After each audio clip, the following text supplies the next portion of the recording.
Good afternoon, everyone, and a very warm welcome to this webinar on embankment stability assessment for railways and highways. Thank you for taking the time to join us today. Before we begin, I would just like to go through a few quick housekeeping points. We request all participants to please post their questions in the chat box as the session progresses. This will be addressed during the question and answer session at the end of the webinar. The presentation slides, webinar recordings, and related materials will be shared with registered participants through the official WhatsApp group, the link for which has already been sent to you via email. If you haven't received it, don't worry, we will post the link again in the chat box. Harking back to our webinar today, embankments form a critical part of railway and highway infrastructure, yet many of the issues affecting their performance originate way below the surface, where they are not immediately visible. Weak soil zones, seepage pathways, drainage inefficiencies, and changes in moisture condition often go undetected in conventional investigations and can lead to long-term stability concerns. Today's webinar focuses on how integrating geophysics, geotechnical investigation, and numerical modeling can significantly improve our understanding of subsurface conditions and support more reliable embankment stability analysis.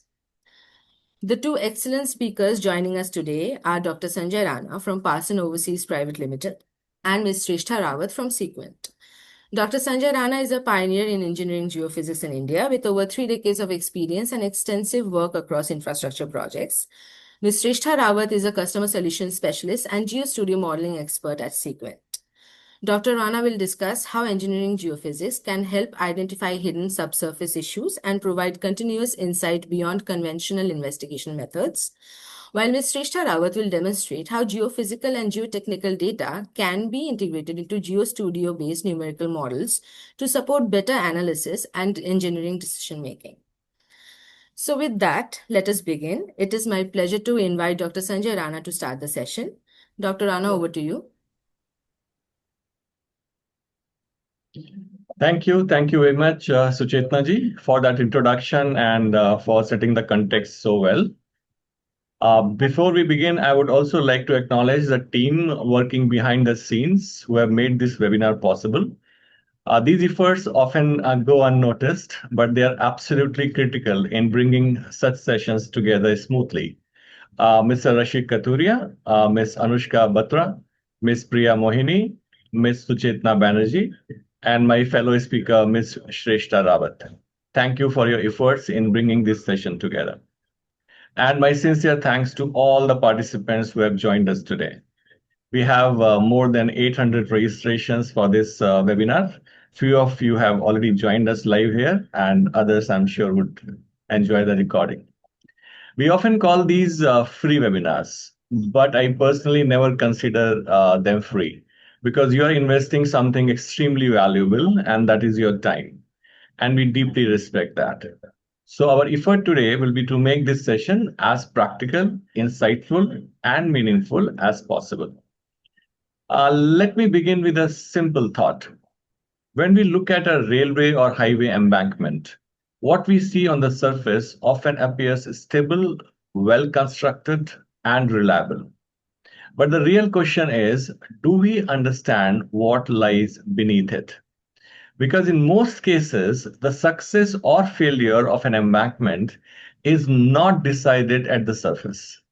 It is decided within the subsurface layers that we do not see. Weak zones, as Suchetna ji also initially mentioned in her opening. So weak zones, seepage paths, moisture variations, poor compactions. Now, these are not visible, but they control performance. And that leads to a fundamental challenge. We are designing and relying on systems where a large part of the ground remains unseen and only partially understood. Traditionally, we depend on boreholes and limited investigations, but the ground is continuous, while our data is discrete. And the biggest risk often lies between these data points. And this is exactly where engineering geophysics becomes extremely powerful, because it allows us to move from point-based understanding to continuous subsurface insight. That is not unique for embankment only. It is pertinent to practically all the subsurface projects we undertake. But today we will be talking of embankments. So in today's session, I will focus on how geophysical investigation can help us better understand embankment conditions, particularly in identifying weak zones, seepage, and variability. And then Ms. Shrestha Rawat will take this forward and demonstrate how this understanding can be integrated into numerical modeling using GeoStudio, enabling better engineering decisions. So that is where we are moving from data to decisions. So with this, let me start sharing my screen and let's go to the webinar. Okay.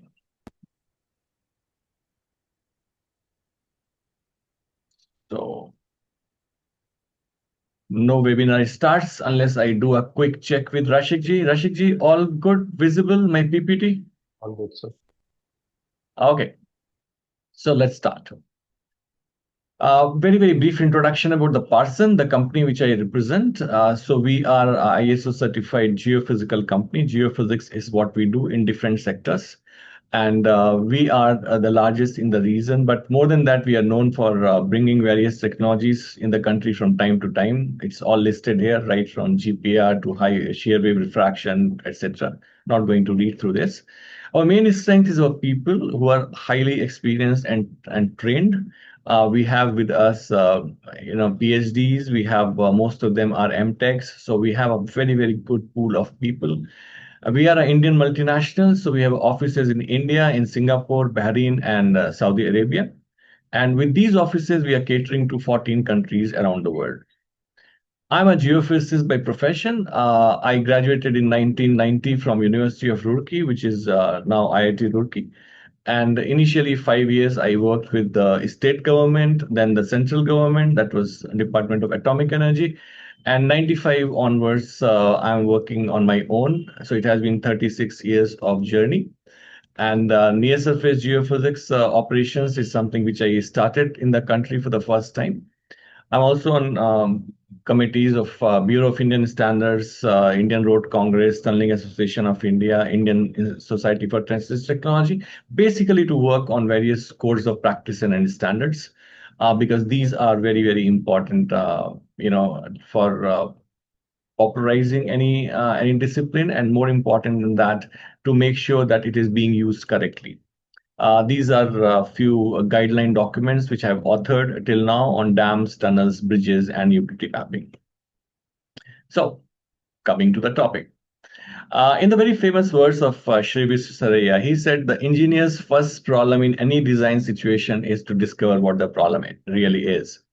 It's a very simple but a very profound statement. So what it communicates is that we should define our problem, we should carry out proper investigations, and we should avoid assumptions. That is what it is. Because if we understand what the problem really is, we can solve it very easily. Do we actually do that? So let's see with a small example. So it's a small quiz. I love to start the presentations with a quiz. So let's say I have a paper, right? Just a A4 size paper. And I fold this paper in the middle. All right. So I'll just take a paper. Any paper will do. Okay, right. So I have a paper. I fold this paper in the middle. All right. And then I fold it again. And then I fold it again. And like this, let's say I fold it 50 times. Okay, many of you are very well read. So you will say that you can't fold a paper more than 7 to 8 times, right? So the answer to that is I'm a Superman. I can do that. So I fold this paper 50 times. So once I do that, what will be the thickness of my paper bundle? How thick will it become? That's my question. So your choices are height of an average room, or height of Qutub Minar, or height of Eiffel Tower, or height of Burj Khalifa. Just for comparison, how thick this paper bundle will become actually. So just put your answers A, B, C, or D quickly in the chat box. I'm looking at the chat box now. Let's have your answers in the chat box. A, B, C, or D. A, D, A, D, A. All right. So most of the people feel that this will be as big as height of an average room. Few people feel it will become as big as Burj Khalifa. All right, so A and D have got maximum vote, as I can see. Interesting. And there is one Mr. Abhishek. I'll talk to you later. All right, so mostly A and D, A and D, A and D, A and D. Wonderful. All right, great. So let's look at it. What actually will happen? What actually will happen is this. If we take the width of the paper as 0.1 mm, which is a very standard width, and we are folding it 50 times, so it becomes 0.1 into 2 to the power 50, which becomes this figure in red, which I won't take the risk of reading out. This is the thickness that it will be. And if you actually compare, it is comparable to the distance from the Earth to the Moon.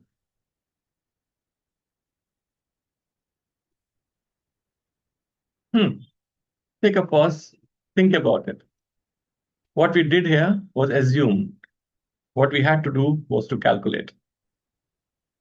It was simple calculation. But that's what we are doing in the engineering world all the time. We are assuming, we are interpolating, we are guessing. And when we are doing this guesswork, interpolation, assumption, we are doing exactly what the top engineer of the country asked us not to do. He said, don't assume, don't guess, calculate. So let's start with how to do calculations, how to not to do assumptions. Before that, the reality of embankment failures, if we talk about. So as I said in the beginning, most failures are not visible at the surface initially. Okay, it's just like, again, medical science, our body. By the time manifestation comes on outside, something already has happened inside.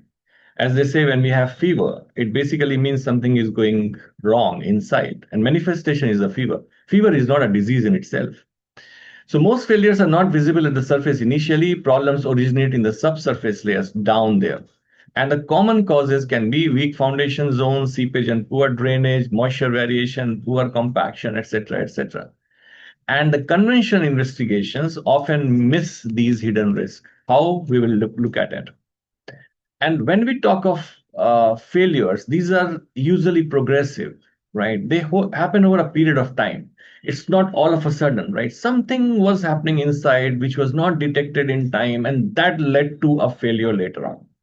So what you see on the surface is rarely where the problem begins. Where you cannot see, that is in the subsurface, that is where the problem begins.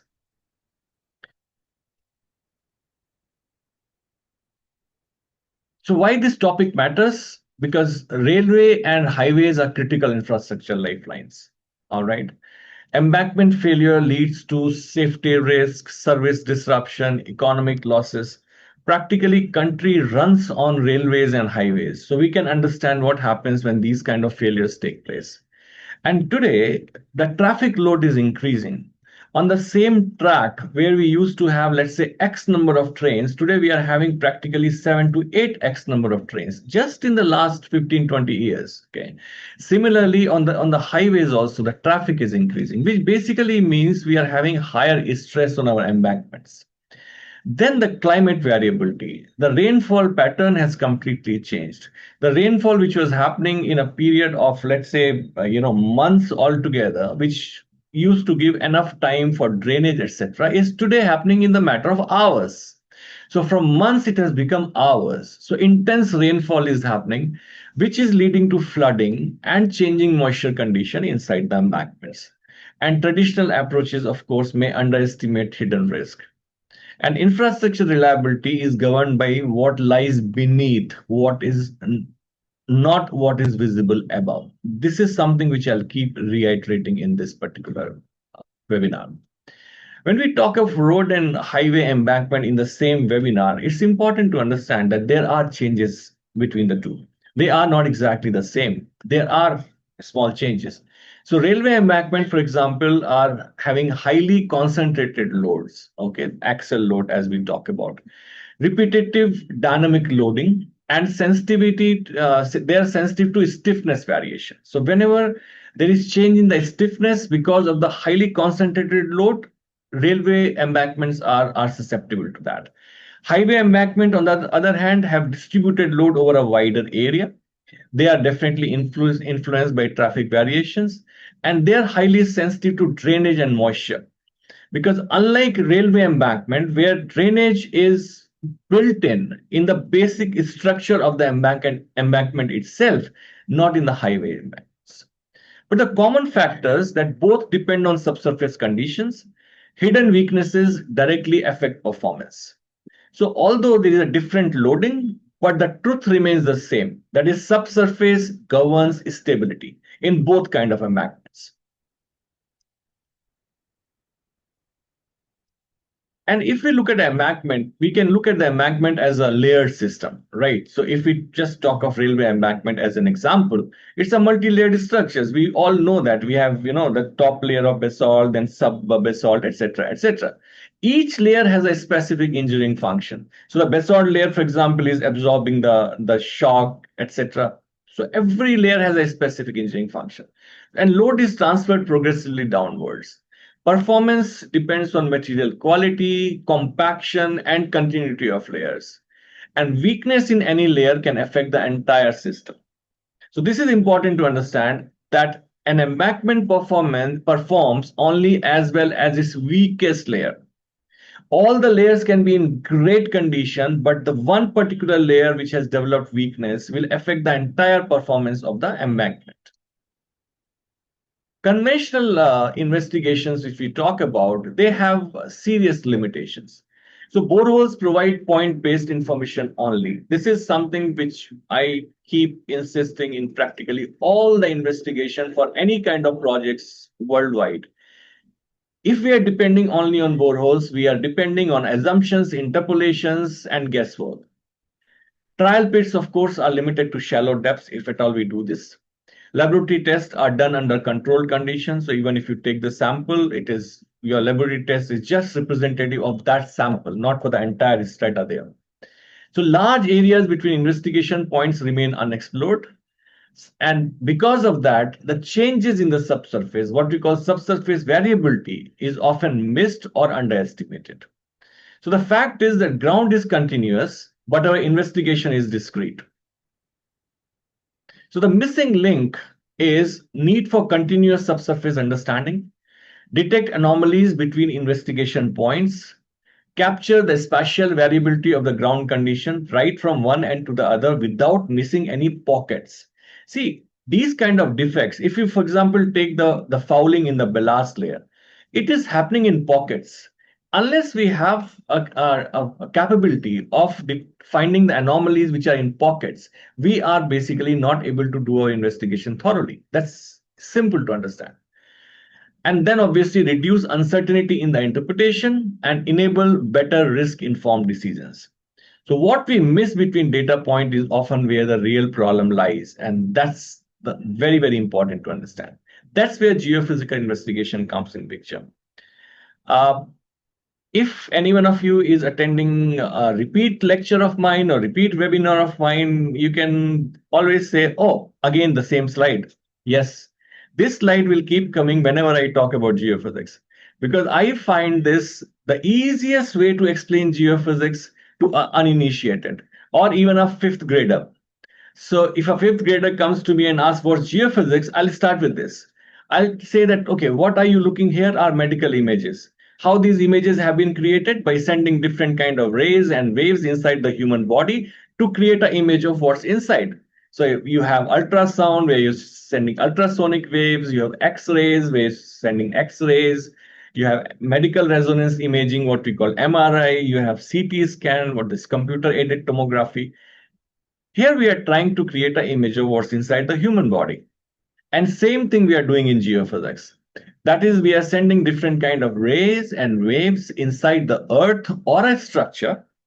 or measuring the naturally occurring fields like gravitational field or magnetic field or telluric field, trying to understand what's hidden inside the Earth. So geophysics is like medical imaging of the Earth. All right. Although our job is much more difficult because human body is very well defined. Earth is not. Human body is available for 360-degree inspection. Earth is not. But leaving that topic aside, this is broadly the way to understand what we are doing in geophysics. So as soon as we understand with this example, the benefits become very clear that why use geophysics. First of all, is low cost. X-ray versus surgery. So geophysics cost is much lower than any other investigations. Rapid coverage. Today you can cover hundreds and thousands of kilometers in a day. It gives you continuous information. That's the biggest point. So look at this diagram here. You have a void here. You have few anthropological features. And if you're just doing drilling, and this is limestone pinnacle, if you're just doing drilling, what are the chances that you will be able to see all these features? Chances are 1 in 1,000 or 1 in million, depending on what is the spacing between your boreholes and what is the size of these objects, right? So if you do geophysics, you will get continuous information, which can help you optimize your drill holes. That is, instead of drilling just every 50 meters or every 100 meters or every 10 meters, you should be doing optimized drilling at the places where anomaly has been detected by geophysics. So optimization of drill hole, which leads to minimization of surprises. And remember, geophysics does not replace drilling. It complements. So geophysics is not equivalent to geotechnics. They measure different things altogether. But once they are integrated, it enhances the interpretation, reduces uncertainty, and guides smarter drilling and design decisions. So this is a very important point to note that whenever I talk, I do not say replace drilling by geophysics. No, that's not the message. Do geophysics and then do smart drilling, optimized drilling. That is the message. Now, engineering geophysics is non-invasive investigation of subsurface conditions. So geophysics is a very vast field. It is used to understand the structure of Earth. It is used even to find out oil and gas. Seismology is part of it to understand earthquakes, where they're coming from, what's the focal point, hypocenter as they call it. But in engineering geophysics, we're using the methods basically to understand, solve our engineering problems, okay? So key properties which we are measuring is electrical resistivity, seismic velocity, dielectric properties, magnetic properties, density, and it provides continuous subsurface imaging, and large areas can be covered quickly and efficiently. And it helps us find what's inside, what lies beneath, of course, without digging. And then you can do smart digging or smart drilling and optimized digging. So for embankments, why it is so important is, first, it provides continuous subsurface profile. So if an embankment is there, and if there is one small pocket somewhere which can create problem tomorrow, you need to detect that. And any amount of drilling cannot detect all the anomalous patches. So it provides continuous subsurface profiling, covers large areas quickly and efficiently. It will detect weak zones, saturation, moisture variation, seepage pathways, subsurface heterogeneities, etc., etc. Of course, it reduces dependence on interpolation between the boreholes, and based on this, you can do better planning of your geotechnical investigation. So it connects the gaps between boreholes and reveals the true ground condition. No more assumption, no more interpolation, but the true ground condition. What is important is integrated approach. So no single method gives the complete picture. So geophysics will provide continuous subsurface imaging. Geotechnical investigation will provide ground truth and material properties, samples which you can take in the laboratory and test. And then numerical modeling, which we will be talking about today, will give engineering behavior, stability analysis, etc., etc. Once you put everything together, it leads to better interpretation and reduced uncertainty and improved decision making. So all these are DSS, decision support systems, once they are used properly. So real understanding comes when geophysics, geotechnics, and modeling works together. Now coming to the, just 2 or 3 methods I'll be covering in this today, because I want to keep this webinar limited to around 1 hour or slightly more than 1 hour, leaving at least 30 minutes for question and answer and interaction. So when we talk about geophysical methods, I think I'll cover three geophysical methods in this webinar. So first, very, very important method is electrical resistivity imaging. Okay, here what we are doing is we are putting this line on the ground, and we are putting electrodes, and we are measuring the resistivity of the subsurface layers. So once we are measuring resistivity based on flow of current through the subsurface, what is affecting the resistivity? See, earth material by themselves are insulators. Okay, they do not transmit current. But when the moisture enters these earth materials, it becomes conductive.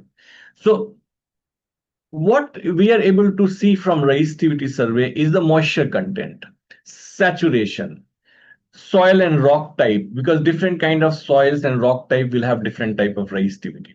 And you can make a 2D or a 3D image based on this. For example, what you have on your screen is a 2D image, right? So here you see, this is a resistivity imaging which has been done. This is just 100 meters or something, okay? Here you see a high resistivity zone which has been interpreted as boulder. This is a zone of water accumulation and the boulder zone here. So like this, you can characterize your subsurface based on the resistivity values. A very, very effective, very quick method. So this kind of profile which you are seeing on your screen, you put your electrodes on the ground, which takes around half an hour, take the readings, which takes another 20 minutes, all right? So in around 1 hour or so, you're able to cover a 300-meter area, and then you come back and quickly do the processing and interpretation, right? So it's very quick method. And where it is very effective is identifying seepage paths. As I said, moisture content, water ingress and seepage in the embankment is one of the major problem. Electrical resistivity imaging is able to give you this data very effectively. So seepage paths, weak and loose zones, subsurface variability in terms of, again, changing moisture conditions or changing resistivity values. This is what comes with ERI. So ERI reveals moisture and weaknesses, key drivers of embankment instability. Very, very strong method for understanding our embankments. And you can do it 2D, you can do it 2.5D, or you can do it real 3D. So this is, for example, 3D processed image where it was to understand, again, just a small void which was captured during drilling. So this 60-meter wide, 300-meter long, and 60-meter deep volume which you are seeing, these are all water table here, the blue, and this is the cavity. This blue is the cavity. Now I'll cut this section in different directions, and this was done somewhere in 2001, 2002. So this is not yesterday, it's long back. And now you can see this blue cavity is extending from one end to the other. This was a river here, and you can see this is how it is continuing. And now I'll cut this slice for top to bottom. And again, this is here, this cavity is. So very, very beautiful method to understand changes in the subsurface, which will come because of changes in the moisture content or anything which affects the resistivity. One of the very strong method.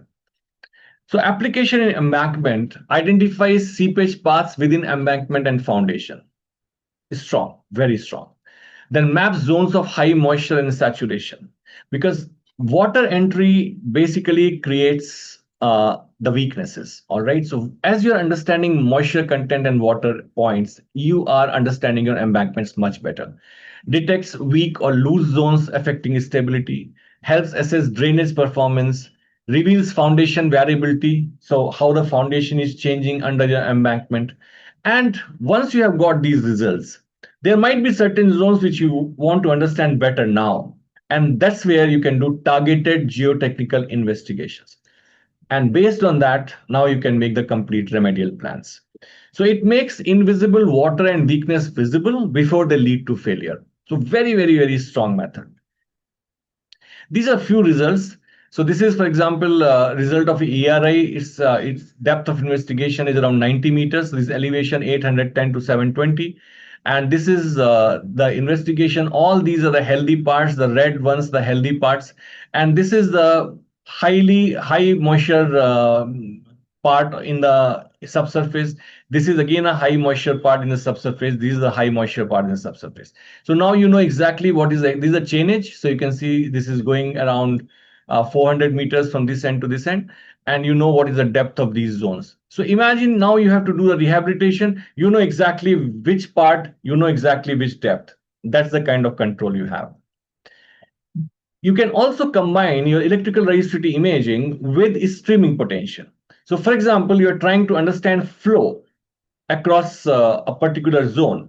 So you do electrical resistivity imaging, which will give you high moisture zones, and you do streaming potential, which will identify the zones of flow. So for example, here are 3 zones of low resistivity, but there is a streaming potential development across this zone. That is, in these 2 zones here, the water is there, but not flowing. But in this zone here, water is flowing across this zone. So even that kind of information about flow is possible with ERI when it is combined with streaming potential.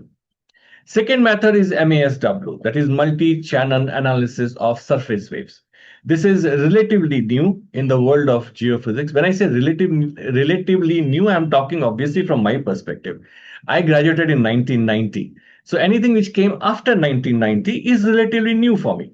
For you, it can be old if you passed, if you graduated last year, right? So it came around 95, 96. It became popular after that.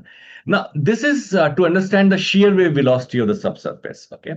So you have compression and you have shear, all right? So you have compressional waves and you have shear waves. So once you measure VP, you measure the compressional strength. When you measure VS, you measure the shear strength. So it measures shear wave velocity of the subsurface, which provides information on the soil stiffness. It is directly giving information of the soil stiffness, okay? And of course, layering. Like soils will have, loose soils will have low VS, more compacted soil will have higher VS, weathered rock will have even a higher VS, fresh rock will have even a higher VS, okay? So layering. So with this, you can identify soft or weak zones, variation in compaction, and layer boundaries, which is very useful in assessing foundation competence and supports estimation of parameters for stability analysis. Good thing is that once you have VS, based on this, you can even do your liquefaction analysis. So for any area, whenever we are doing liquefaction analysis, we always need the value of VS, right? It directly affects that. So stability is governed by stiffness, and MASW help us measure it. So it's again a very, very strong method. This is how the data comes. So this is around 45 meters of depth of investigation. You have got, these are the velocities, shear wave velocities. So you've got different shear wave velocity, and then you convert them into your geological model. So this is the first layer, then this is the second layer, third layer, fourth layer, and then this is, here comes the rock. So like this, you convert your geophysical model to the geological model. So MASW is helping us understand the strength, stiffness.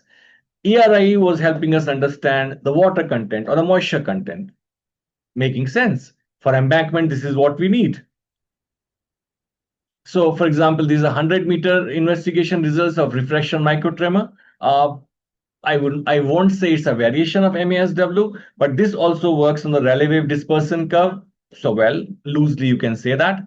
So 100 meters, this is the rock, and here is the weak zone in the subsurface. Okay. Another example of MASW, 80 meters, this is 100 meters. At 80 meters, you are having your rock, and this is the top weak zone in the shallow part, and then this is the weak zones which are extending in depth. This is the velocity. Okay, very effective method to understand the strength and the stiffness of the subsurface. And a very beautiful example of MASW from a recent project. Here again, you can see the elevation scale, and this is your distance. And look at the zone here. This is a zone of major weakness. Now, this might not have any surface manifestation, but here it has, because there is some subsidence which has been observed here. You can see the subsidence already is taking place. But why this subsidence is taking place? So once you do this, you are able to find out this zone sitting right here, which is leading to this subsidence. Very, very strong method. Then the last method for the day, ground penetrating radar. In this, we are sending electromagnetic waves inside the ground. They're getting reflected from any interface across which there is a change in dielectric constant. So it gives a very, very high resolution data in shallow depth. And it is sensitive to material changes wherever there is change in dielectric constant. Voids and cavities, it is a very good method to detect voids and cavities. Layer interfaces when there is change in dielectric properties. So this is something which is very effective for pavement and track structure assessment. I have been using GPR effectively to map, your airstrips, your runways, highways, very effective in finding out, different layers. If there is some problem under these layers, detecting voids and delamination, and mapping near surface features, including utilities, voids, cavities, etc., etc. This is very rapid. It is done practically at the walking speed or a vehicle driving speed. So you can even conduct GPR surveys on highways and all that at the speed of 50, 60 kilometers per hour. So totally non-destructive. So it gives a high resolution view of the shallow subsurface where many problem begins. Few examples. So these example from one of my project in Bahrain, where it was suspected that there might be some void in the under the road. So this was done from the road top, and see here how the complete thing has gone down, interfaces have gone down, so void has been created, and very soon, if this is not tackled, this thing will actually collapse. That's how you see big sinkholes opening up in the highways and roads.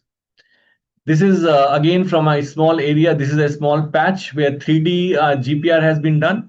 This is just one slice of 3D GPR at a depth of 78 to 157 mm. And you can see the areas of weakness, voids at this particular. So this is your y-axis, this is this axis, this is the x-axis, this is this. And then what we do is we make this cube in the depth, and then we cut this cube at different depths. So this is a slice at 78 to 157 mm. You can see the unknown cavities and voids using GPR very easily. So this is a cavity at 7-meter depth. This is cavity at 18 meters depth again here. So this is how the voids look like. This also can be used to map your ballast thickness and uniformity. Another very important application of GPR.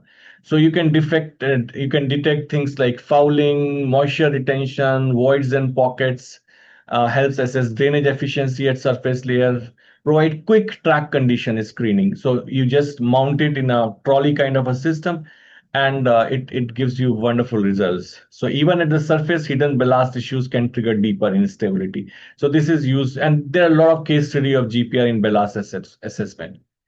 One example, so this is the air, this is a reflection of ballast surface, here is the track bed, and here you see loss of reflection. So this is an anomalous zone.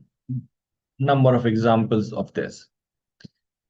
So all the methods are complementing each other. No single method captures all subsurface characteristics. Each method provides different but complementary information. So ERI is giving you moisture, seepage related information. MASW is giving you stiffness, layering. GPR is giving you shallow details, voids. Combining these methods reduces ambiguity in interpretation and improves your confidence in identifying critical zones. And of course, that leads to better engineering decisions. So each method sees part of a truth. Together, they reveal the full picture. Now, before I hand over the session to my next speaker, that is Shrestha, I would like to invite you all to our next webinar that is planned on 5th. When is it? Okay, it is on 2nd of May, sir. 2nd of May. I'm sorry, 2nd of May. Right. Thank you, Rashik. So it's planned on 2nd of May. And this is in smart investigation for pumped hydro projects, where I'll be joined by Miss Mugdha Rawat, who is a very experienced engineering geologist, 15 plus years of experience, comes from the same university as mine, that is IIT Roorkee. We had a privilege of working together for some time. So we will talk together on fast, integrated, and cost-effective approaches using geophysics and engineering geology.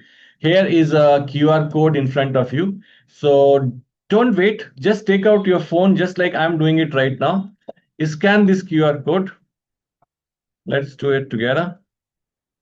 And yeah, and it takes us to a Zoom registration form where we just have to put our name, our email ID. So I'm doing it right now with you. So I know how much time it takes. Okay. Email address. Okay. Country. I've chosen India. My phone number. Done. Organization. Done. Job title. And my title. That's it. And press register. And if you don't want to do it right now, just take a picture of this, take a screenshot of this, and do it later. But do join us for this webinar. This is going to be very interesting because here I'm going to talk about geophysical methods, but more importantly, I'm going to have a special focus on deep investigation for powerhouse caverns. We are talking of 300, 400 meters deep powerhouse caverns, and surface methods either do not go that deep or they are having limitation in terms of resolution at that depth. So I'm going to talk about how to solve that issue. So this is going to be very interesting. And Mukdaji will talk about geological mapping, subsurface interpretation, integration of geology with geophysical data, robust geological models for DPRs and design. And she will share experience from projects in India, Nepal, Bhutan, etc. So do join us for this webinar. All right. So we have done geophysical investigation, and now it's time to go from data to decisions. And that's where 𝗘𝘅𝗧𝗃 comes in picture. So it's my privilege to introduce her, Ms. 𝗘𝘅𝗧𝗃𝗲 𝗏𝗏. She's a customer solution specialist at 𝗃𝗏𝗃𝗏, the Bentley subsurface company in Bangalore. She holds a postgraduate degree in geotechnical engineering from IIT Madras, and her prior consulting experience on infrastructure projects in oil and gas and transportation sectors. At 𝗃𝗏𝗃𝗏, she supports users in translating complex ground conditions into practical numerical models using GeoStudio, with a focus on technical training, knowledge sharing, and connecting geotechnical theory with engineering practices. So with this small introduction, small because I have interacted with her. She's a brilliant, brilliant engineer. So this is a very small introduction for her. But with this, I hand it over to 𝗘𝘅𝗧𝗃𝗏. Over to you. Thank you. Thank you, Dr. Sanjay. Thank you for a great presentation and a great introduction. Much appreciated. Thanks for having me at the webinar today, and thanks for everyone who's listening on a Saturday. I'll just move a few windows around and then we'll begin. Right.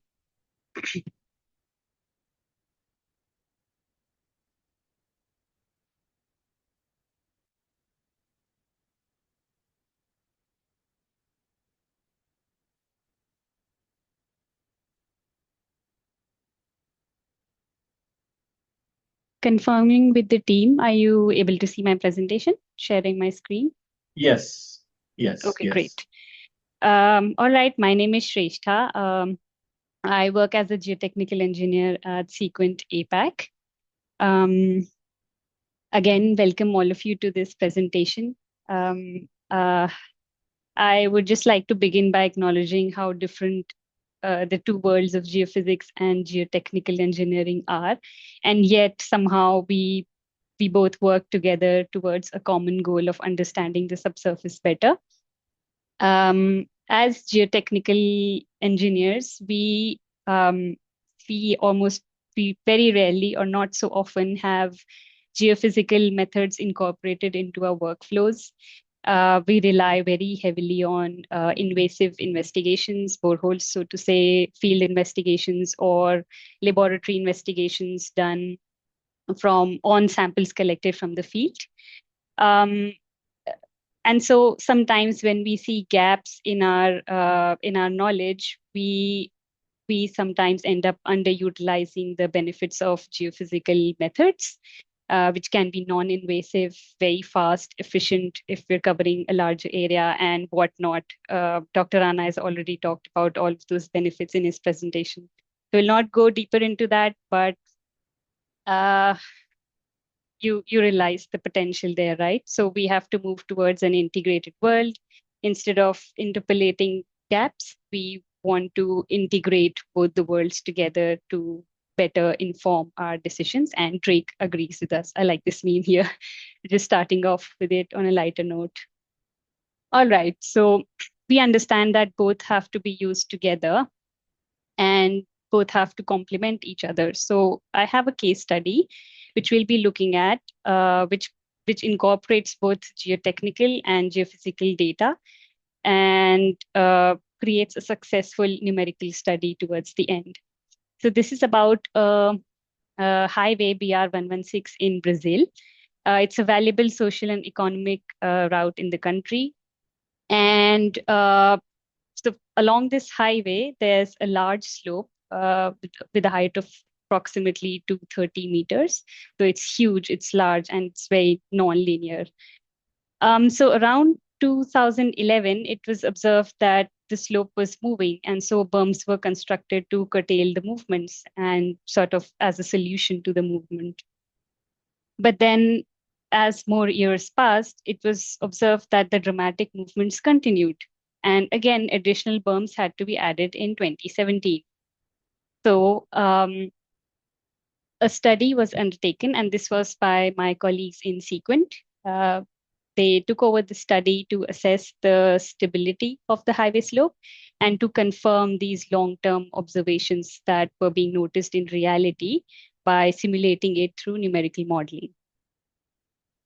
So on this picture on the right, the second picture that you see over here, you can see the certain parts that are not covered with vegetation, these grazed areas, and these areas with the direct fall over here that denote movements in the slope.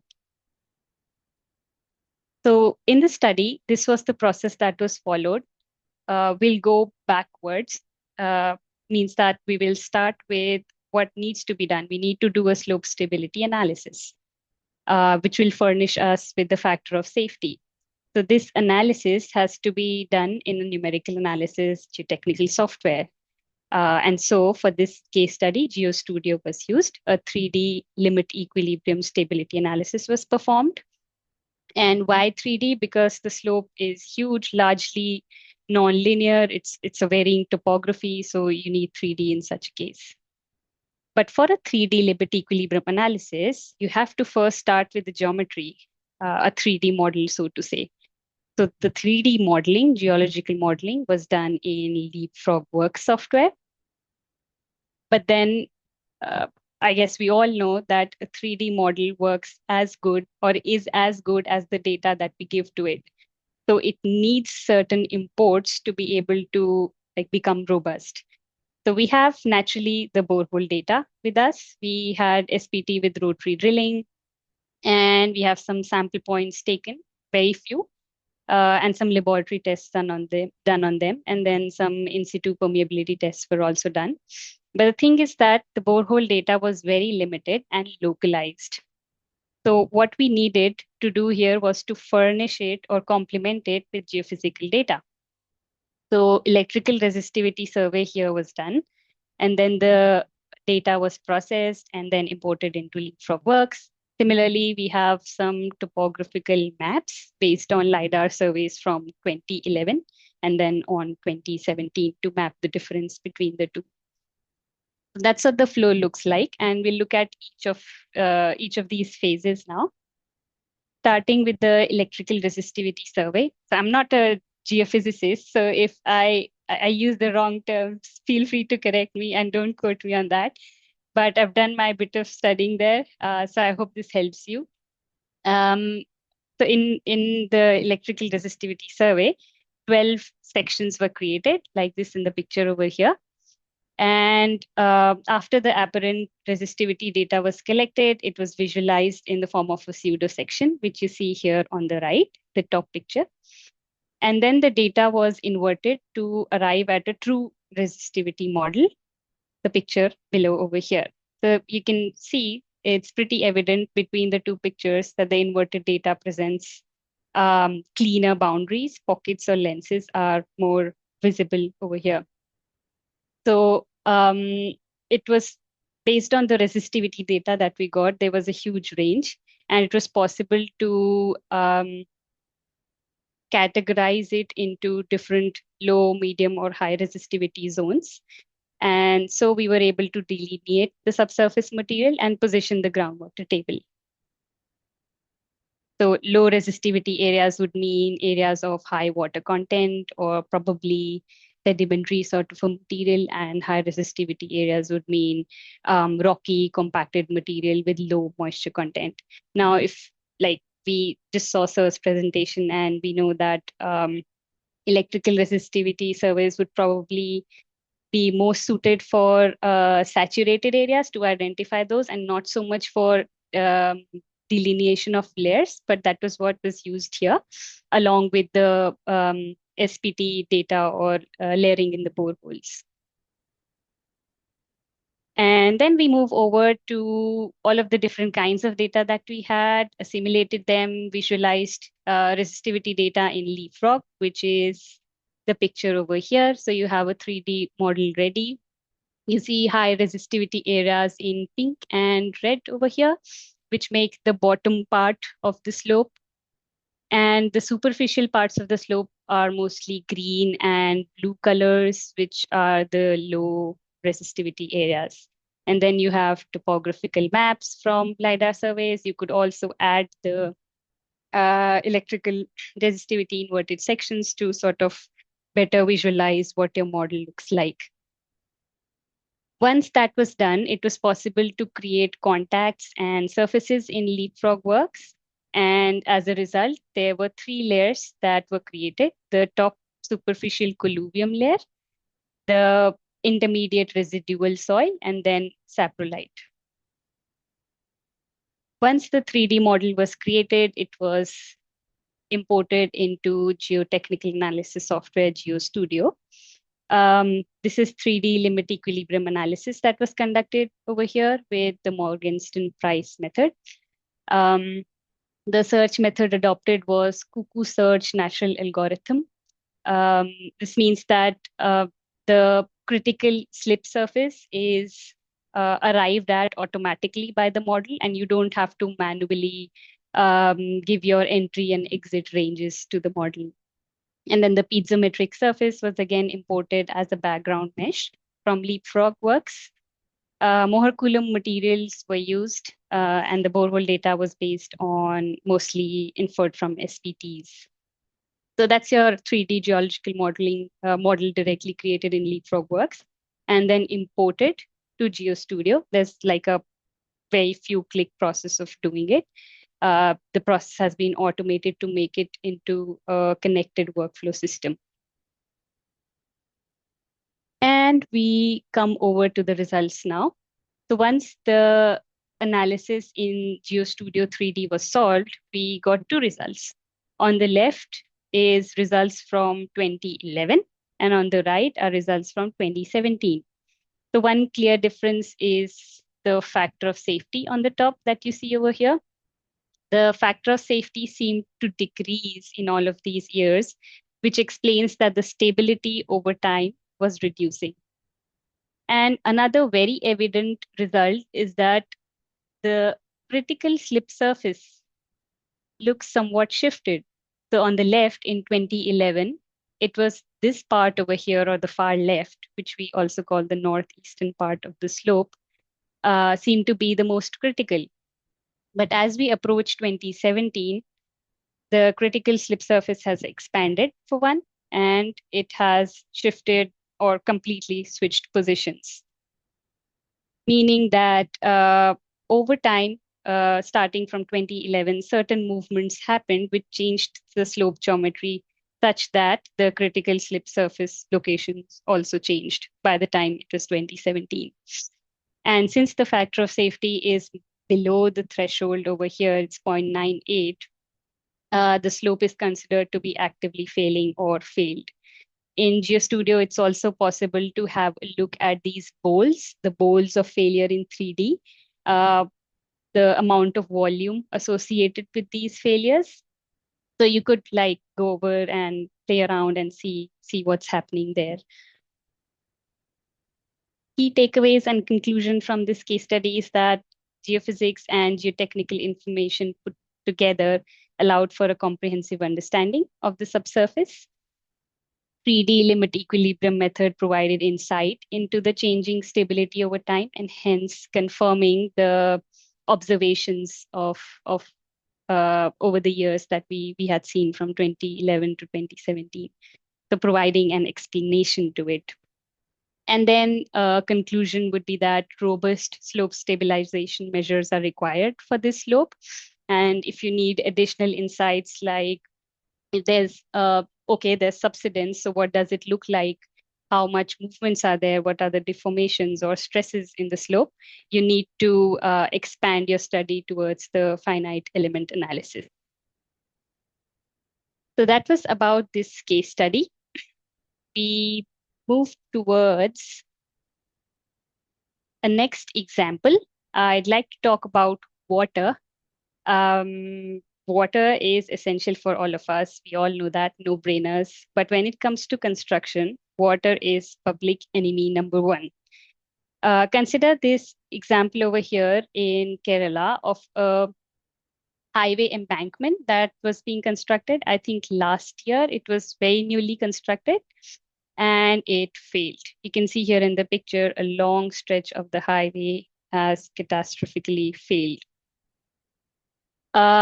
Now, this highway was built in paddy lands of Kerala, and there's also east to west water pathways that the highway blocked. So it was a highway embankment, but it was actually a dam in disguise.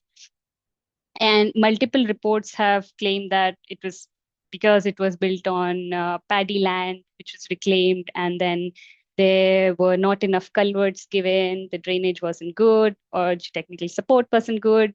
There are a number of reasons that are reported for the failure of this embankment. But I believe that there's one reason of compromised drainage or improper drainage that is almost always the reason with embankment failures. So I'd like to take this up and highlight this example. And in this case, I feel that for all of the embankments that are constructed in their operation and maintenance phases, if we take the help of geophysical methods, for example, say 𝗂𝗪𝗏, we can help locate zones of excessive seepage or infiltration and understand the health of our drainage systems. And say we do that and we want to go a step ahead and we want to check the stability of the embankment thereon, we could take that to our numerical analysis software, which is what we'll look at now. I'll just share another screen.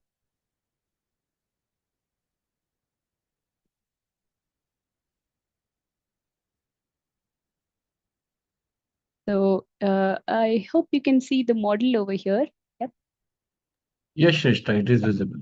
Okay, great. So let's say we want to do a drain check on our software here. This is a GeoStudio interface.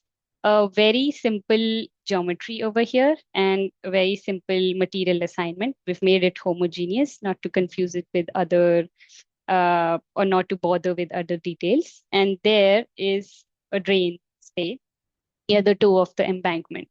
So we're doing two kinds of analysis. We are first checking the embankment stability with a healthy drain. And second, we'll check it with when the drain is clogged. So in case of a healthy drain, it should allow proper flow of water. We are considering some level of water over here. Say it's a river that's being obstructed, and we'll apply traffic load at the crest of the embankment. So if we check the result of a seepage analysis that we've done over here, we see that the phreatic line beautifully ends up at the drain and exits again and leads to the other side. And a lot of flow lines, these curved lines that you see in green over here, they also end up at the drain. But when we model a clogged drain, the results are different. We see that the phreatic line has been pulled upwards. It exits around the toe of the embankment. So there's some seepage that will be noticed over here. And the drain doesn't seem to work that well. It's a clogged drain. Now we can connect the seepage analysis to slope stability analysis and check the stability of our embankment in both of these cases, when the drain is healthy or when it's clogged. So in the first case, when the drain is healthy, we have applied a traffic load, an example traffic load as usual, drain's working fine, and our factor of safety comes out to be 1.7. And when the drain is clogged, the same case, but we see a larger slip surface being formed. So it's a larger sliding mass that becomes critical now. And the factor of safety has dropped to 1.5. Now you may say that it's still safe, right? It's 1.5 and it's just dropping 0.2 units from 1.7 to 1.5. So why does it matter? So that's not the point here right now. The point is that the factor of safety decreases, and that is what we're trying to see, the effect of a faulty drain or a clogged drain on the stability of the embankment. So this is what happens, and it's possible to model it. And that's what I wanted to show today. If you're interested in the first case study, I'll be able to share the paper with you. It was published as a part of Montreal conference in 2024.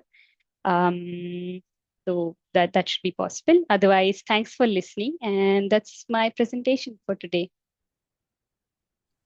Thank you, 𝗱𝗃. It was brilliant. Absolutely wonderful presentation. Thank you so much. And you saw the power of combining the data with the right analysis tools, and it was wonderful. Thank you so much.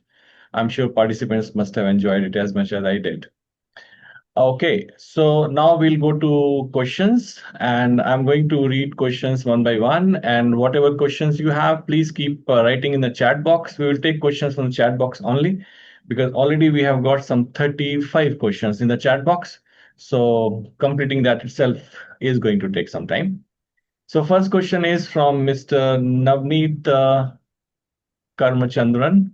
He's saying, I got a question for electrical resistivity. What is the difference between actual and apparent resistivity, and which one used for assessing the strata?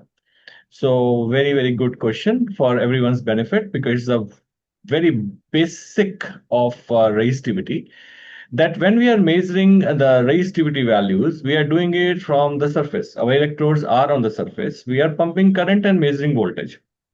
So the entire medium which is down there is affecting whatever measurements we are taking.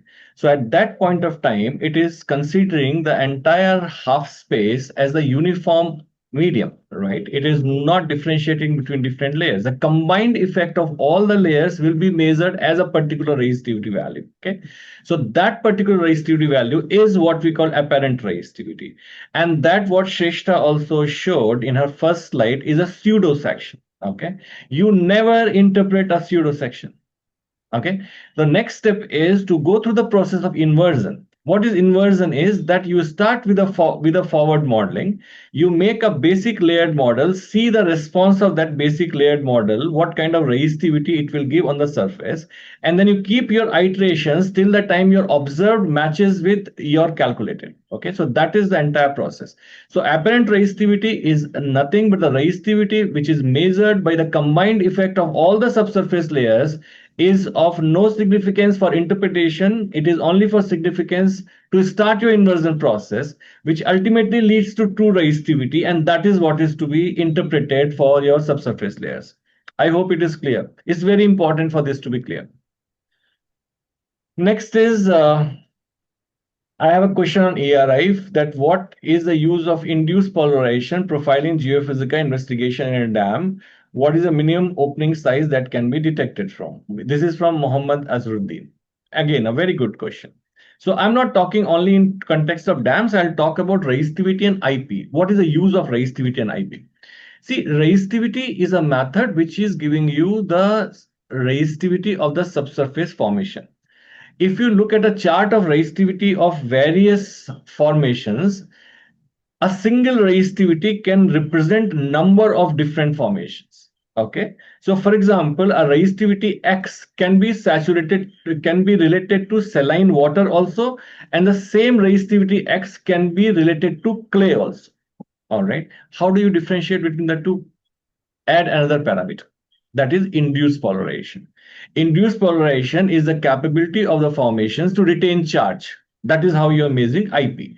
So as soon as you introduce IP, you have another parameter to differentiate between different formations. So let's say you got a resistivity of X, but now chargeability is high in this formation, means it is clay. Chargeability is low in this formation, it means it is saline water. So that is by adding IP, you are able to differentiate further in the organization, in the formations. Same thing applies whether you are doing it for dam, you are doing it for any other study. More parameters you add, more unique your solution becomes. What is the minimum opening size that can be detected from? That's a very good question. The most misunderstood thing about any method is the resolution and the depth of investigation. For some reason, we think that if we are able to see up to 100 meters, we are able to see up to 100 meters with the same resolution like what we are seeing up to 1 meter. That's not the fact. Resistivity resolution, theoretically speaking, is almost 1/4 of the electrode spacing which is being used in electrical resistivity imaging. Okay, so let's say you are using a 5-meter electrode spacing, so 1/4 of that will be 1.25 meters. That's the smallest opening you are able to see. But where? In the shallow subsurface. As you're going deeper and deeper, your electrode spacing is becoming bigger and bigger. If you see the working principle of ARI, the first datum point is when your every electrode is at the unique electrode spacing. For the next datum, your electrode spacing becomes double. For the next datum, it becomes 3 times, 4 times. So when you're going at a depth of, let's say, 30 meters, your electrode spacing already might have been 10 meters. So your resolution there will be something around 2.5 to 3 meters. You go to 100 meters, it will become 8 to 10 meters, even more. I'm not doing calculations as I'm talking to you. So resolution will keep decreasing with depth. So what is the smallest opening you can see is determined by at what depth you are seeing it. What is the electrode spacing you are using in your electrical resistivity survey? So it is combination of all these factors. Okay. So this was from Mr. Mohammad Azharuddin, then Mr. Amit Verma. Thank you for the nice presentation. I'm curious if it can be limited to only highways or railway projects or can be used for bridge projects also, up to which depth it gives the subsurface details with anticipated accuracy. So Mr. Verma, this webinar we did on highways and railways, that's a topic we chose. But the fact is that all the methods I have discussed are applicable for practically all the subsurface investigations. Okay. So when we are talking of bridges, I have authored this entire document of IRC, right, Indian Road Congress, which is about bridges. So when we are talking of studies for bridges, I have covered methods like electrical resistivity imaging, I have covered seismic refraction tomography, I have covered MASW, I have covered GPR, I have used cross-hole tomography, etc., etc. So same methods are applicable for understanding subsurface problem in any project for that matter. So definitely very much effective for bridge and bridge foundation studies also. Talking to up to what depth we can see. Okay, that depends from which method you are talking about. So electrical resistivity imaging, I have personally done up to 500 meters depth, but that was my own system which I designed. But if you talk of commercially available system today, even with that, you can do up to 250 to 300 meters, right? Depending on which configuration you're using, because you have 120 electrode system available, 1200 meter entire thing, right? Resolution I already talked about, decreases with depth. Seismic refraction, if you're able to use explosives, well, sky is the limit. Russian scientists mapped Moho, 29 to 30 kilometers depth, using seismic refraction, using nuclear sources. I don't expect you to do that. So if you're using hammer, 25, 30, 35 meters. If you're using weight drop, 60 to 70 meters. If you're using explosive, you can go to hundreds of meters. All right, so that's seismic refraction. So different methods, different depth of investigation, different resolution. Okay, Then Mr. Vijay Nagri, could you elaborate on subsurface compaction? Is it related natural compaction within the subsurface? Second is, can we find out quantum of, okay, first let's talk about it. So when we are talking of subsurface compaction, okay, different layers are engineered, okay, for different purposes. If we are talking of embankment, and they are compacted, it can be a natural compaction, it can be a compaction done by the method of compacting, okay, so that they are serving the desired engineering purpose. Sometimes this entire process of compaction either is not done correctly at the time of construction itself, or because of subsequent deterioration, the layers compaction might lose. And that is what we are talking of, studying the compaction of different layers. Can we find out quantum of moisture pocket below subsurface and whether we can measure quantum of flow within the subsurface? Okay. It's a very interesting question. See, what we are measuring is the changes in the resistivity value. Okay. Generally, the interpretation is done based on relative changes. So you have a particular strata where the resistivity is X, and then in one particular pocket, resistivity has become X by 2 or X by 3. So you interpret it like relatively more moisture content in this particular pocket. Theoretically speaking, you can do the calculation. Archie's law is there, right? But resistivity is actually affected by so many factors that we do not really recommend taking resistivity data to that kind of quantitative calculations. If you're able to do some kind of calibration by taking samples there, doing some laboratory testing, same can be extrapolated to other areas. That is why I say geophysics does not live in isolation. It helps you target the further investigation methods. Quantum of flow. Again, when we talk about streaming potential, streaming potential is giving you the flow through the porous medium. More the potential which is being generated, more the flow. There are again mathematical formulations which have been done to do the quantitative analysis of SP, but I call them more of laboratory models. Here we generally look at the qualitative definition of which zone is flowing, which is not. We are able to compare where the flow is more or where it is less. If you go to liter per second, I really do not want to stretch it to that level. Can geo-subsurface investigation can suggest uphill excavation slope stability pattern? Yes, of course. So once you are doing geophysical investigation, you can see the slope stability aspects. We are able to map the slip surfaces.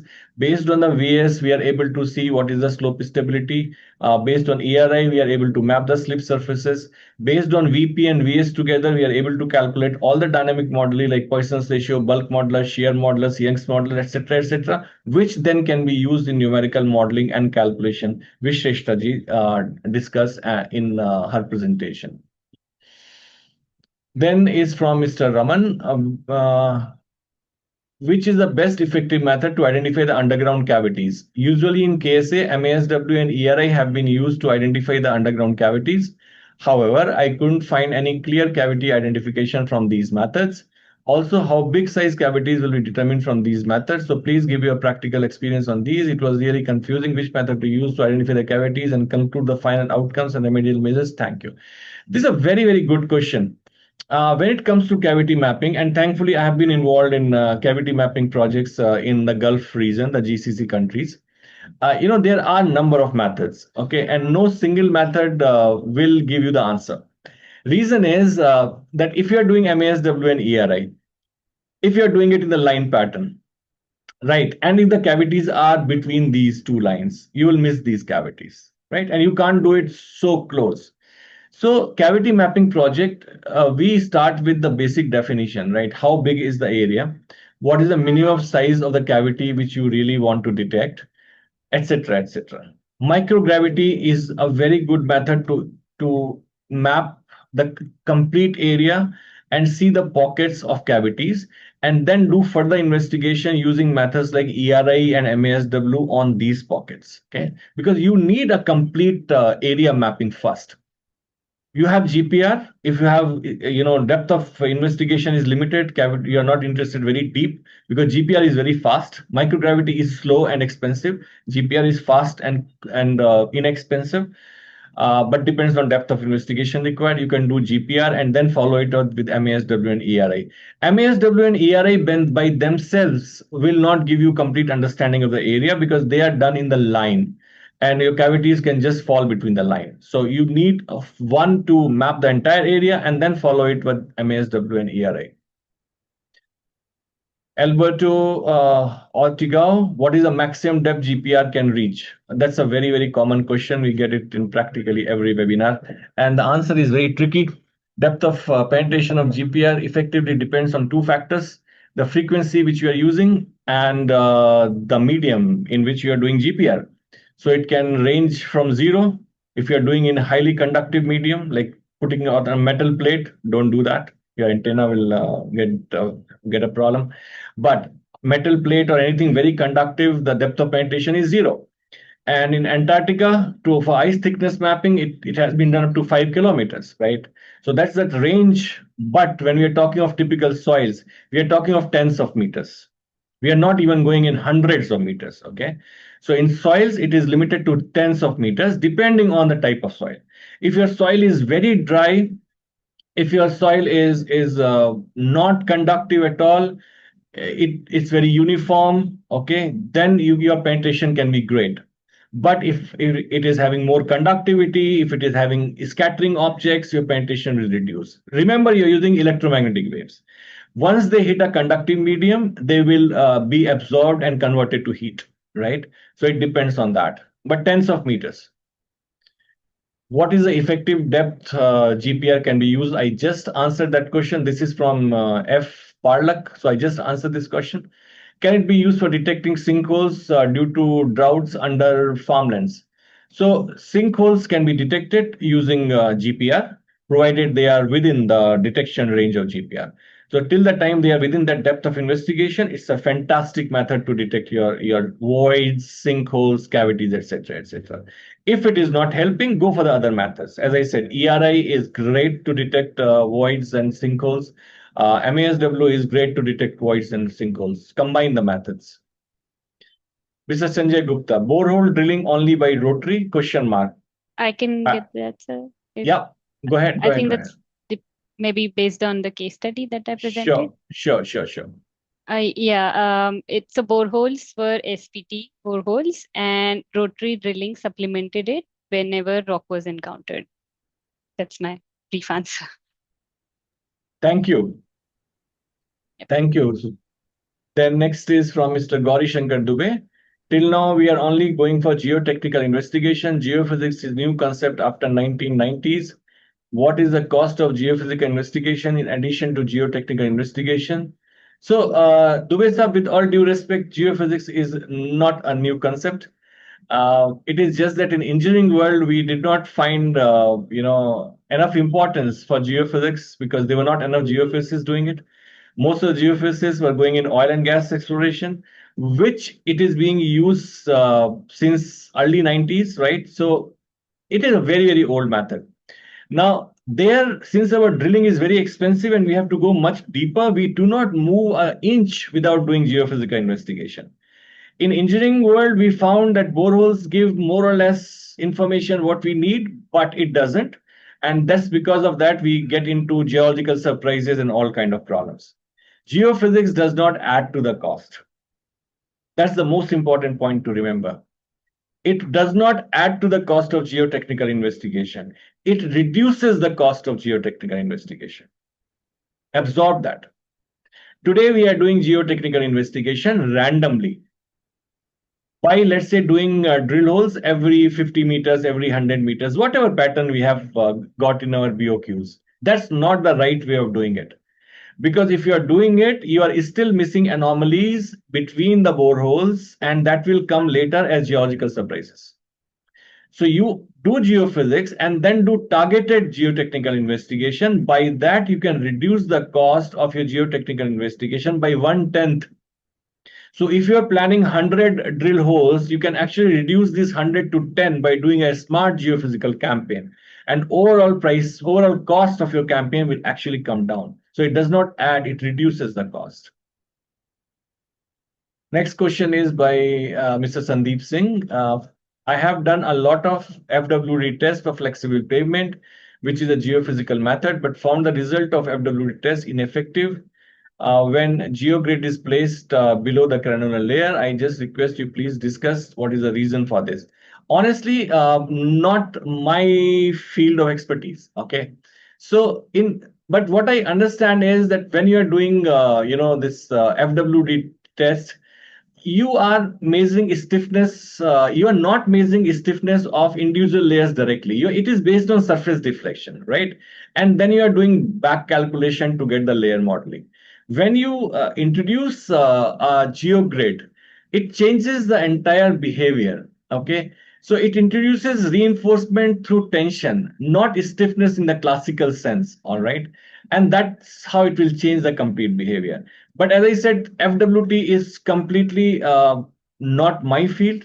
I really do not know if I should include that as one of the geophysical methods. Since you are saying that, I believe it. I'll learn more about it. But it's basically not something which I do. But introducing of any layer like geogrid will change the basic behavior of your deflection. Okay. Then Mr. 𝗬𝗃𝗀𝗃𝗲, I have done slope stability analysis in world tallest Chenab arch bridge. Wonderful, that's great. Is there any different software, dips and S wedge analysis? Shrishta is here to answer that. Yes, I guess you're asking the difference between dips, S wedge, and GeoStudio software. So GeoStudio is a limit equilibrium combined with finite element software. From dips and S wedge, I understand that it's a kinematic type of analysis that you're talking about, which cannot be unfortunately done in GeoStudio. Okay. Then we have from Mr. Jadhav, seasonal variation alter the physical properties of sub-layers of embankment. So which is the proper period for geophysical analysis of subsurface layer? Well, that's a dream question for me. When we talk about periodic inspection of any structure, unfortunately we have not come to that stage till now. We are talking of even the first inspection of a structure. But generally, when we talk of these kind of structures and especially moisture variation, if we are able to do pre and post monsoon analysis, that gives a wonderful idea of how the water has changed the characteristic of our structure. And for critical structures, definitely it can be repeated practically every year just to see because changes are much easier to detect than absolute values. Okay, then from Mr. 𝗬𝗃𝗀𝗃𝗲 for Shrestha again, what data is required for GeoStudio software? Okay, I guess I missed that answer. As I said, GeoStudio is a limit equilibrium analysis software. So if it's a family of modules. If you're doing slope stability analysis, you would need to choose your strength models, either Mohr Coulomb or others, and then input your geotechnical parameters like internal friction angle or effective cohesion, or undrained shear strength if you're using an undrained model. And if you're doing a SEEPW or another finite element analysis within GeoStudio, then you would have to give different kinds of inputs. For instance, you'd have to give hydraulic model in case of a SEEPW analysis. So which is when you would want to give your suction parameters like volumetric water content function or your permeability function. So it depends on what kind of analysis you're doing. Your input changes accordingly. All right. The next question is from Mr. Atul Thawane. What geophysical methods can be used to identify and characterize rock type precisely and accurately in terrains with poor constrained or unknown geological setting? Methods remain the same, Atulji. We have to. It's most important to understand your question before thinking of the answer. So that is, you first question yourself: what am I looking for? If you're looking for a strength parameter, something like where is my bedrock? Where is my weathered rock? What's the thickness of my weathered rock? What's my soil layer, etc., etc. Go for seismic methods. All right. So go for seismic diffraction, MASW, cross-hole seismic tomography if you need very high resolution and great depth. So go for seismic methods to understand what is the strength of your subsurface. You want moisture-related parameters or water-related parameters, then you go for electrical methods because they are affected by moisture and water presence. Best and the suggested approach is to combine the methods because you need all of these. Okay, so you use, for example, 𝗂𝑟𝑖, SRT, MASW together. In most of the projects, that's what we are doing. At least these three methods we are using together, and then we are getting practically the entire information. And geological setting is unknown is not a problem to start with a geophysical campaign. Okay, first of all, you know the regional geology of practically every place in the world. You start with the geophysical method, you will get a good geophysical model based on a physical property. Based on this model, plan your drilling and geotechnical investigation, and then convert this geophysical model to a geo model, as we call it. Okay, that's how the process goes. Next question is for Shrestha. Yes. Rawat ma'am, why RDSO guidelines kept factor of safety of 1.5 for slope stability while other codes kept it 1.3 for static case? Please discuss in detail if possible. Okay, yeah, I've wondered about this myself as well. So good question. I feel that different authorities have different risk appetites, and it's also about cost efficiency. For instance, if you're allowing for a threshold of 1.5 versus 1.3, you want to say that your design could be expensive because you're allowing for anything 1.5 and above. But in case of 1.3, you're allowing for a little more, uncertainty in the room. But I think it's hard to arrive at one number. These days, we're also moving towards a probability of failure instead of just one number saying a single value of factor of safety denoting failure. You arrive at a probability of the slope failing. So that could be where the world is moving. Thank you, Shrestha. And now there are lots of questions, and we are running out of time. It's already 4:26. So what I'm going to do is I'll just take the questions which are directly related to all the participants. And for other participants, I'll request you to please send the questions by email, and we'll reply to you one-to-one if the question is one-to-one in nature. So this is from Mr. Mani Kumar. Which software is used for evaluating the seepage and slope stability analysis of embankment, Shrestha? This is GeoStudio software. SeepW module is used for the seepage analysis, and SlopeW module of GeoStudio is used for the slope stability analysis. In the first case study, I showed a 3D analysis which uses Slope 3D of the same software, GeoStudio. So there's a couple of modules within GeoStudio itself. Then next question is from Mr. Azhar Zamil. He's saying, please suggest the basic data for RS2. Ground shown for water content in homogeneous ground surface, subsurface, but what and how about non-homogeneous ground? Please suggest. Shrestha. Okay, first part, RS2, I think, is a different software. So I would maybe not be in a position to answer related to RS2. But the second part, yes, I showed a homogeneous embankment. You could give layers as well. That's not a problem, but you would have to define multiple material models and assign them to the layers. Yeah. That's my brief answer. Mr. Ramesh Vishwakarma gave a comment on FWD. He said, team, I am also of the opinion that FWD is near surface and not trustworthy. Well, it's near surface for sure because it is just measuring the deflection, falling weight deflection. It's better to do GPR for near surface investigation, whereas MASW and ERT are very significant for entire subsurface. It's from Mr. Ramesh Vishwakarma. Thank you for your input. Then Dr. Abdullah Ahmed, he's saying how we can detect flood and water crisis near highway and railway and near cities.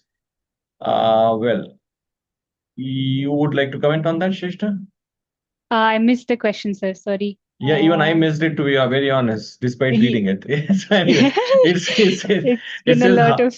I know. How we can detect flood and water crisis near highway and railways and near cities. So sounds like a generic question. Yeah, I really don't understand the question. So me neither. Mr. Ahmed, you can send it to me. We'll elaborate on it. What is the difference in between ERT and ERT tomography with respect to technique analysis for geotechnical investigation? This is from 𝗘𝘅𝗰𝗹𝗂𝗏 𝗪.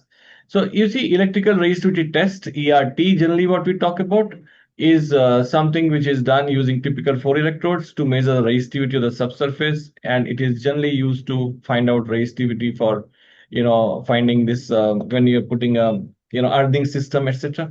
Electrical resistivity imaging, that is ERI, which we also call electrical resistivity tomography, and that is where this confusion comes from, is a 2D or 3D subsurface imaging using the method of resistivity.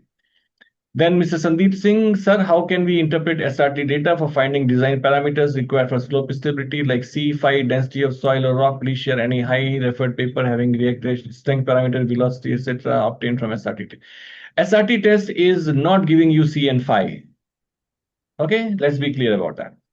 So SRT test is giving you P wave velocity. P wave velocity by different empirical formulas can be linked to various engineering parameters. All right.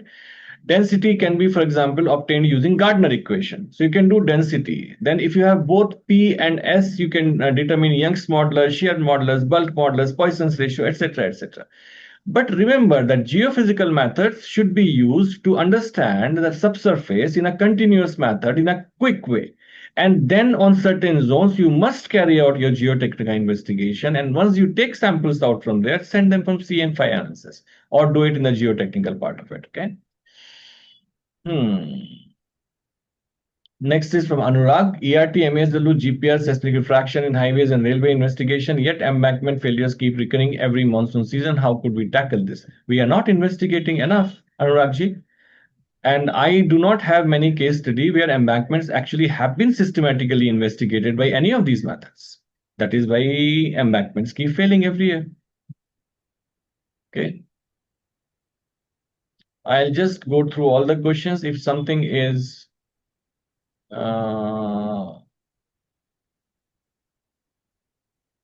something regarding which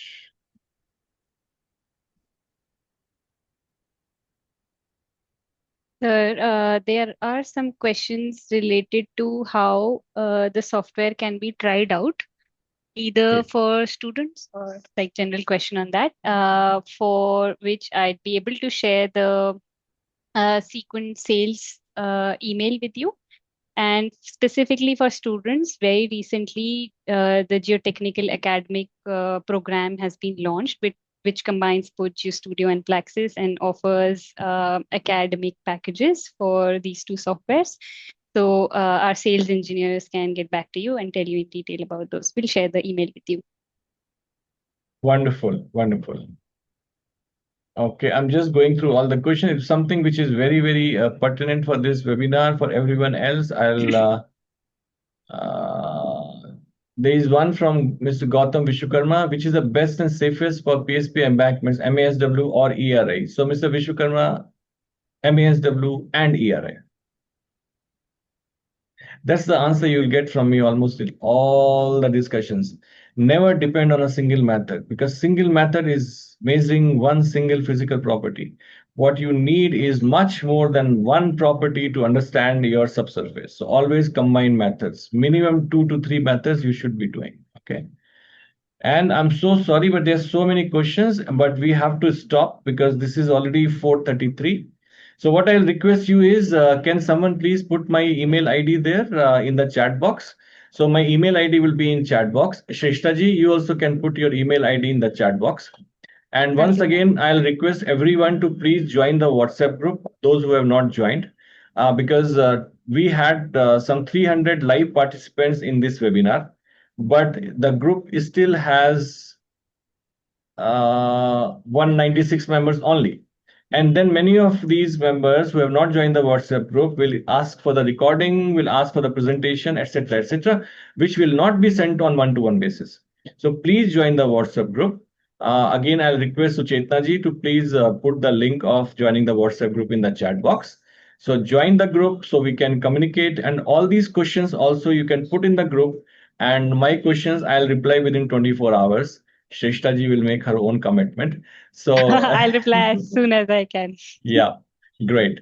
So now, Rashik can we, and yeah, your certificates will reach you by Wednesday. So please post these certificates on your social media, LinkedIn, etc., etc. Don't forget to tag me and tag 𝗱𝗫𝗃 in your LinkedIn post so we can also like it and see you talking about this particular webinar. And before we go, quickly, on a scale of 1 to 10, how did you like this webinar? 10 is the best, 1 is the poorest. 1 to 10, how do you like the webinar? Let's go in the chat box. Let's go in the chat box quickly. See our rating. 𝗱𝗫𝗃, this rating. Someone said 100. Oh, 100 is too Was good. there 100? All right. All right. All right. All right. All right. Okay. Thank you for your feedback. We will take care of, we'll try to improve it in future. For those who are giving less than 10, it means obviously there was something which was lacking. We'll definitely try to improve that in future. And now if everyone can please open their cameras, and Rashik can please put it in the grid mode, not highlighting us, so we can take group photographs now. Rashik. Yeah. So just be there for a while when Suchetna takes your screenshots. These becomes our group photographs. World has gone online, so we at least should be able to see each other.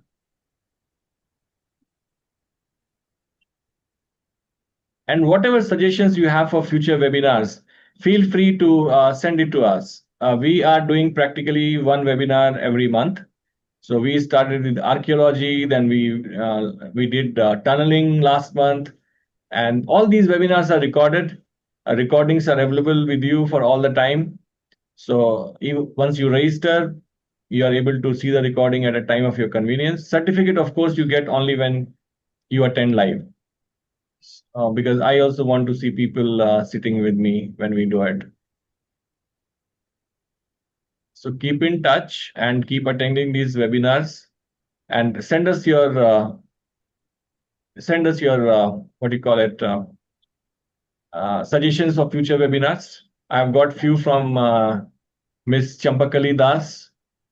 I think she talked about cross-hole test and down-hole test. I'll Hello, take care sir. of. Yes. I got your suggestion. Yeah, sir. Actually, thank you so much for the knowledge of ERTMSW and the geophysical tests. And I hope that in future we will get some knowledge about CHST and EHST.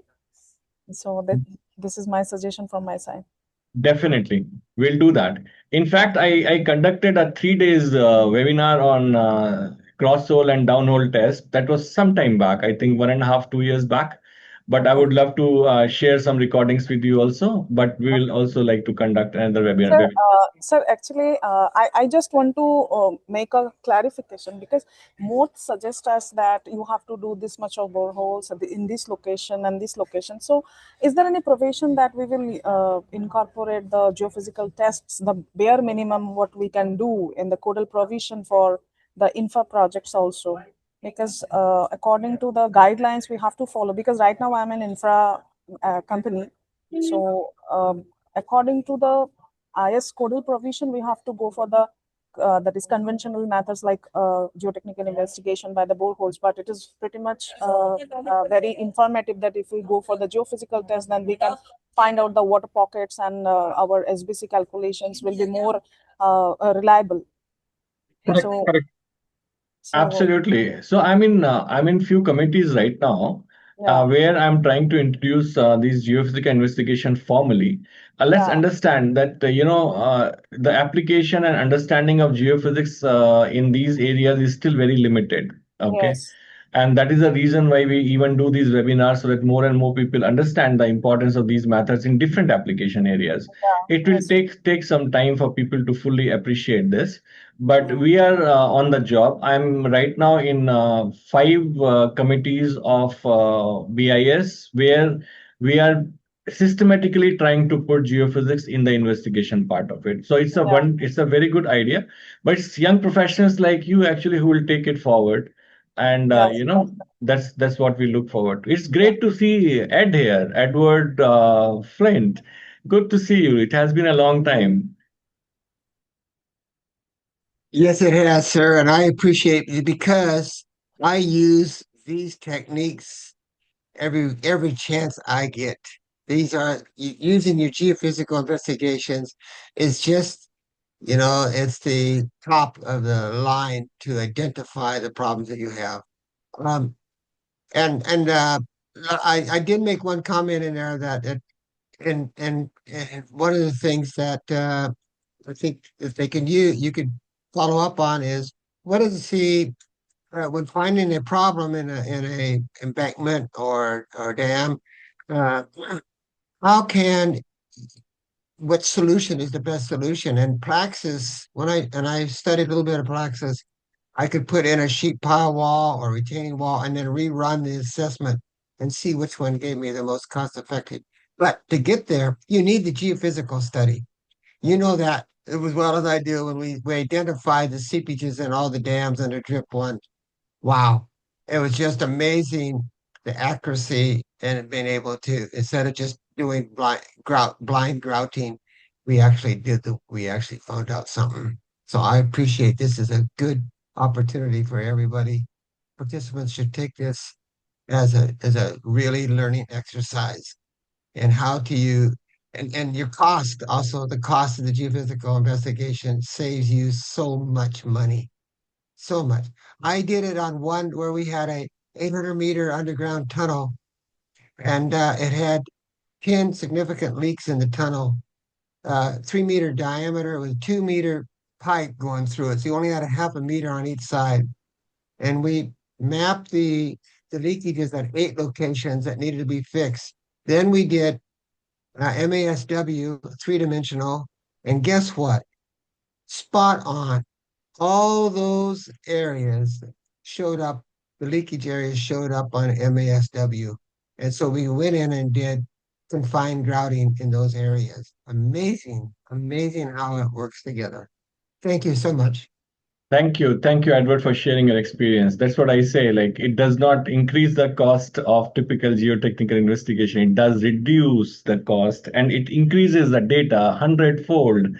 This is the last sentence from my side before we end this webinar. I always ask everyone who attends my sessions, if you have some problem in your body and you go to a hospital and doctor cuts open your body to check what's the problem, and finally he says, oh, there is no problem, maybe there was some gas.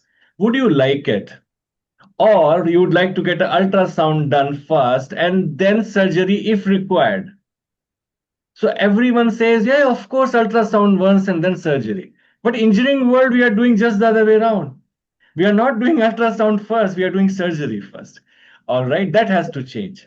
So thank you very much for joining us. It has been absolutely a pleasure. Shrestha ji, thank you very much for a wonderful session from your end. Thank you for the chance, and thank you, everyone. And from Indonesia, thank you. Thank you so much. Thank you. Bye-bye. Thank you. Bye. Thank you, sir. Thank you, ma'am. Thank you, sir. Thank you.